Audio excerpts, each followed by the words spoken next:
தனது மனதை உருக்கமாக பேசியார். அவர்கள் அனைவரும் மேற்கொண்ட பயணத்தை வெளிப்படுத்தினார்.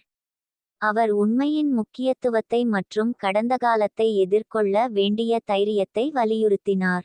அருணாசலமும் குடும்பத்திற்குள் வரவேற்கப்பட்டதற்கான நன்றியை மற்றும் எதிர்காலத்தில் ஒருமைப்பாட்டை வெளிப்படுத்தினார். அந்த மாலை நகைச்சுவை, கண்ணீர் மற்றும் நிறைவு உணர்வுகளால் நிரம்பியது. இரகசியங்களால் பிளவுபட்ட குடும்பம் இப்போது உண்மையால் ஒன்றிணைந்தது மற்றும் நேர்மையும் அன்பையும் கொண்டு முன்னேற நிச்சயமாக இருந்தது.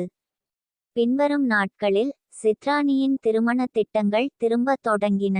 இந்த முறை சூழ்நிலை வேறுபட்டது, இளமையாக, மேலும் மகிழ்ச்சியாகவும் நம்பிக்கையுடன் நிரம்பியது.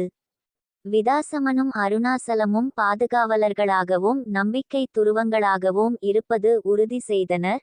சித்ராணியின் விசேஷ நாளில் அனைத்தும் சிறப்பாக